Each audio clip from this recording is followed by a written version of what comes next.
All right, guys, this is it. Finally, we're taking this thing to paint. It's the moment I've been waiting for. Hopefully, the moment you guys have been waiting for. I got a little bit of work left to do this thing, and then we're going to haul it to paint. So let's go get after it.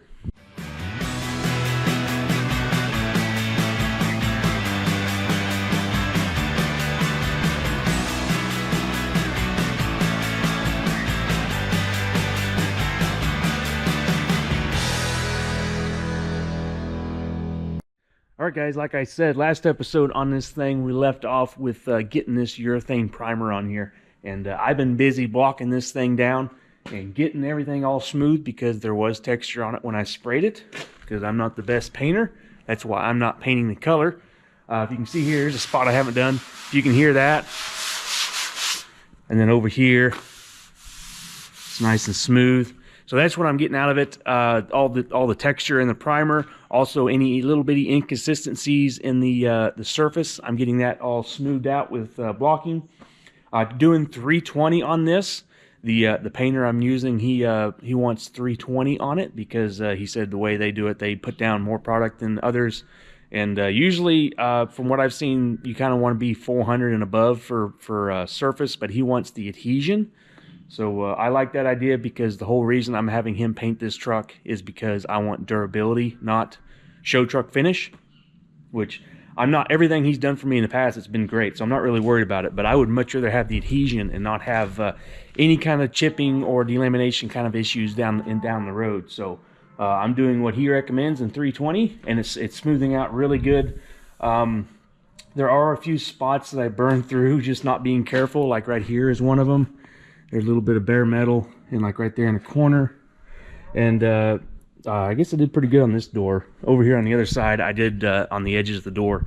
It's really easy to burn through when you're getting after it. Like right here on this edge right here, I burned through. But I called him this morning and asked him about that. He said that's no big deal. They'll take care of that before they paint it. So something like that.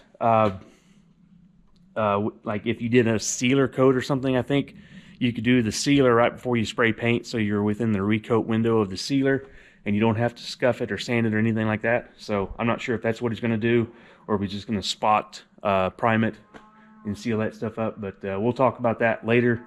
When I'm talking with him about paint, he said don't worry about that, because I was gonna prime it and re-sand it and try to be more careful. But he said don't worry about that, just get it all smooth. So I'm right now I'm working on the antenna hole. I almost forgot about it, so I'm glad I was up here sanding and realized it doesn't have the holes for the factory antenna.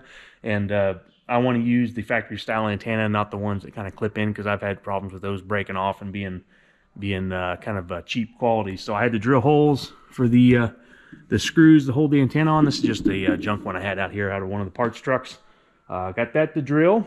And I got this door to finish. I got the roof all sanded. So I got the firewall to scuff up. I'm just going to scuff the firewall. So yeah, we're getting really close. The fenders are already done. I did the fenders first because they were in the way. So I just got them knocked out and got them out of the way of the cab so I could pull it out. So those are all finished.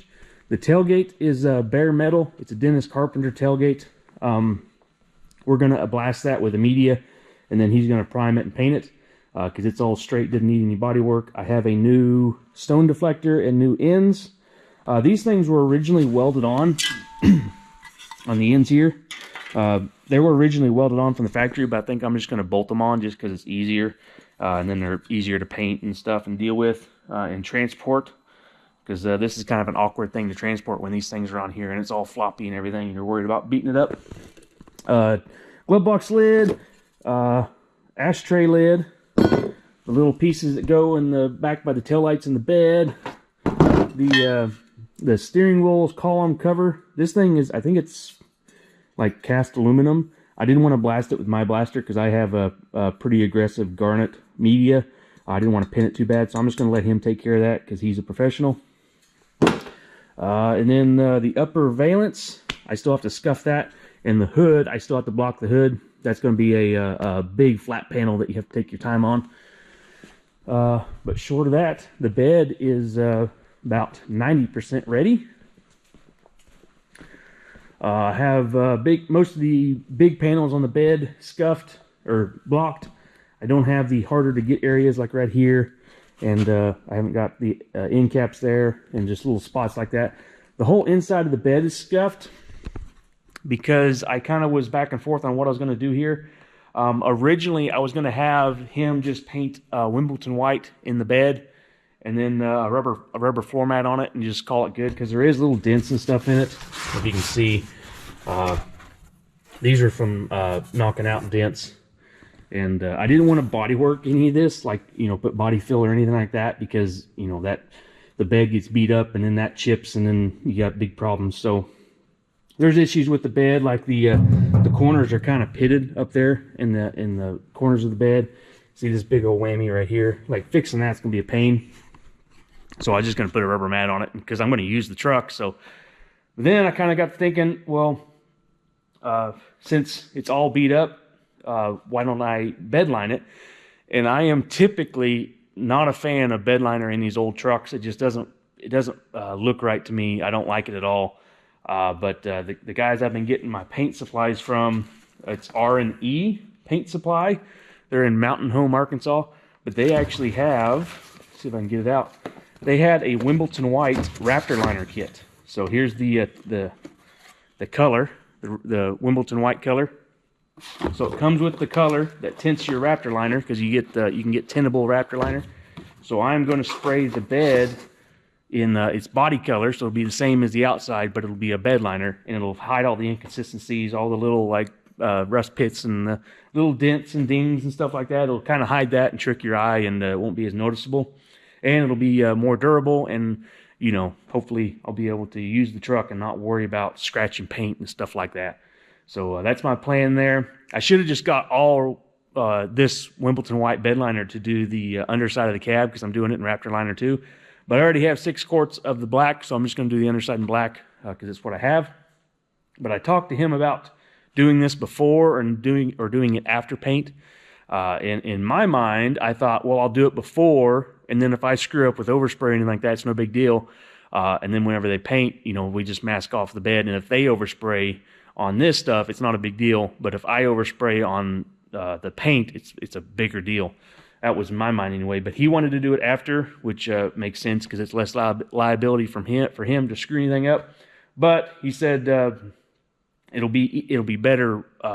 The termination on the paint stuff will be better, because like right here, I have to do a cut line on the bed liner, and with the paint, they can just overspray the paint, and then you scuff the paint and put the bed liner on top of it. And then there's a perfect transition where you cut the bed liner, versus if I already had the bed liner here and then they had to paint it, you know, they're butting that paint right up to the bed liner instead of going like underneath it. So I guess that makes sense. So that's what we're going to wait to do that afterwards. So hopefully this thing goes back sooner than later, because I have less to do. So anyway, guys, I'm going to get after finishing all that blocking, and I'll check back with you guys when it's ready to go.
saw, I've been busy blocking this thing out. I have everything ready to go. The hood is 100% ready to go.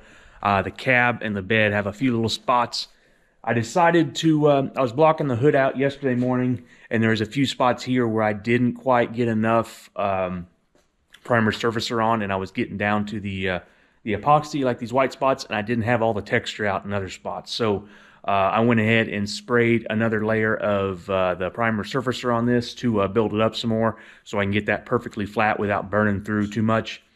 And it turned out really nice. I did that, and it's absolutely perfect. I did the best job on the hood, because if there's any imperfections in this hood, I'm going to be looking at it while I'm driving this thing. It's going to bug the crap out of me. So I took my time and did the best work I could on the hood, and I did it last, so I have the most practice.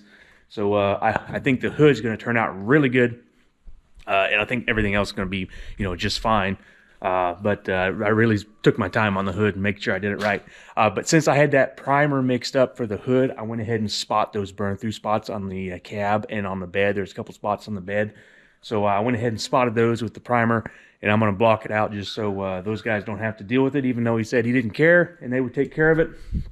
But I have everything on the cab blocked out. The hood is all, I didn't block the roof. I didn't spend too much time on the roof because it's way up there where you're not going to see it, but I did. You still have to scuff it, and it is pretty flat, so it went pretty darn smooth. The firewall is all scuffed. That was kind of difficult. I got these sanding sponges. I don't have one handy. Oh, here's one. I got these things, and I've been using them for the hard to get spots and the nooks and crannies. It's working really good. I was really impressed with this thing, and it worked really good on the firewall. Got it all scuffed up really nice. You can see this is pretty hard to do because it's so wavy and inconsistent, and I didn't burn through any, so that worked really good. The bed over here, there's just a few spots where I spotted prime that I have to scuff, like you can see right there. So I'll block sand all that down, but that should go pretty darn fast, and then we're ready for paint. I'm gonna have to get creative loading this thing on the trailer to take it there. For one, I think I'm either gonna have to make 2 trips or get somebody else to pull a trailer, because I'm gonna take the bed on that frame so they can roll it around and not have to fork it around everywhere. They might take it off to paint it to stand it up, but really all they have to paint is the bed sides, so they might just leave it on the frame. And I'm going to take the cab on this rotisserie, because then you can get to the roof easy. You can spin it around, paint the roof. And really, when I was doing stuff, priming and stuff, you can open the door, or open the doors, spin it down, and then you can like stand in it and paint the inside without like being in it. So I thought that might be handy for them guys if they're doing it. I don't really know how they're going to do it, but they don't have to do the underside, and they don't have to do the floor and stuff like that, because I'm doing the lizard skin insulation and sound deadening on the floor and Raptor liner on the bed. But I'm going to get those spots sanded out, and hopefully we'll be taking this thing to the paint shop on Monday. So see you guys in. Hey guys, I have everything 100% ready to go to paint, and including wrapping the cab in plastic. I have this thing all wrapped up because we're in the middle of a drought right now, and our roads, I live out in the country and we have dirt roads, they are extremely dusty. I mean, just terribly dusty, and I don't want to have to make this thing endure all that dust behind the truck and just get filthy and have to get completely washed down again after I have everything all cleaned and prepped and everything already. I know they're going to have to clean and prep it again, but just trying to reduce the amount of work they have to do, because one, I have to pay for it, and two, I want to make it easy on those guys so they like working for me. Don't make it harder on them. Don't just push off stuff that I don't want to do and make them do it, that kind of thing. So trying to keep this thing as clean as possible. So I have it all wrapped up in plastic, and hopefully the plastic stays on. We're only 12 miles. I only have 12 miles to go, so it's not far. But I'm going to winch this, the whole chassis, or the whole rotating, what do they call this thing? Rotisserie. I'm going to winch the whole rotisserie on there backwards so we can pull it off with the hitch. I'm backwards here, the hitch is up there, but I'm going to winch it on backwards, and then we'll pull it off when we're up there. I'm going to take the cab first, and I'm going to come back and get the bed and take the bed up there. mainly because most of the stuff they have to do about the cab is there first, and there's only a few things like the bed. All I have to do is paint the bed sides and the front of the bed. That's easy to explain. But the cab, I kind of got to explain where it needs paint and where it doesn't need paint a little bit more in detail. But I did get this thing painted up. I'll take this with me as well. This is a little card I made of Wimbledon white, just so we can match the color perfectly, and they have something to reference whenever we're painting this thing, so we get the right shade the first time. So I'm gonna get this stuff loaded up, and then we're gonna go to the paint shop, and hopefully I'll show you guys around. Hey guys, next morning here. I have everything loaded up. It went really smooth.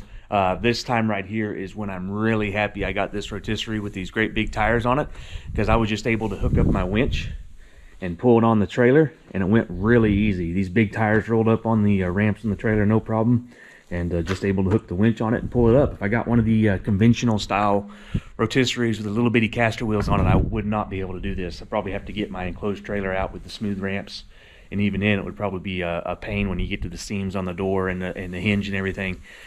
Just overall pain. Where this one I can pull it out in the gravel, and I even pulled it up in the grass and backed the trailer up to the hump, so we had less of a hill to climb, because I am worried about the thing bottoming out. So getting it unloaded might be interesting, but they have a great big forklift there. I thought worst case scenario we'll just put it under the front end and pick it up as we're going down and kind of let it down and keep it from high centering there on the center. But originally this rotisserie did have a drop down center bar, which would give you a lot more clearance when you're rotating stuff and be able to go all the way around. But I wanted the high clearance, so I took it out. So it does go lower than this, and it was actually that way when I loaded it on the trailer. But we just drug it on, basically. So maybe it will clear. We'll see how that goes. Unfortunately, I was going to look when we loaded it to see how much clearance I have, but I forgot because I was kind of stressing about loading the thing. But I did get a new winch on my trailer. If you've seen some of my truck buys where we winched it on, I always had to have somebody holding a remote and then somebody in the truck steering, so it's always a two-person job when I'm winching something on the trailer. Well, I got this new winch here, and it has a wireless remote, so I'll be able to load trucks by myself. So that will be real handy. I can be in the cab and running the winch with the switch. So anyway, it's all ready to go. Have it all wrapped up. I did put these pipe jacks under here, just because I noticed when I was driving it around the lot and spinning around, the cab does do a little bit of bouncing. And just to limit the stress on the cab mounts here, I put these jacks here just to keep it from bouncing and just keep everything nice and stable. They're not supporting the cab, they're basically just keeping it from bouncing. But yeah, we're getting ready to go. I have the hood in the truck. I'm going to throw the small pieces in the cab, and I'm going to put the tailgate right here. And then we're going to head to paint. Well guys, we made it. It took me about an hour to get here, this 12 miles. So just taking it easy, going slow, and it's still back there on the trailer. So up here you can see their facility, this big old building that's right here that we're pulling up. That's where they do all the painting. So that's their big painting building, and then down there is their sandblasting area. So we're gonna get this thing unloaded. We'll probably just pull in the paint shop and unload it directly in the paint shop if we can get it off the trailer without too much trouble. But I'm gonna get in there and get them all lined out and everything we need to do, and I'll catch back up with you guys later. All right guys, we're here again. I got the bed in the back, so we have to unload the bed, and he said I could show you guys around, so I thought I would pan around.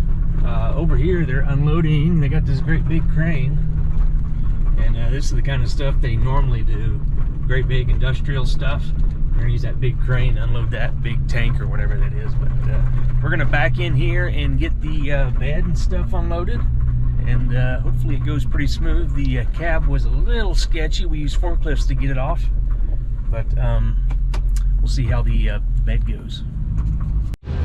All right guys, here we are. We're in their paint building here. We already have the cab and the bed unloaded.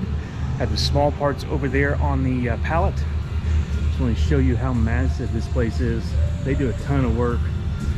It's pretty empty right now, so luckily, or hopefully, they get on this thing pretty quick. They'd get stuff knocked out for me pretty darn quick.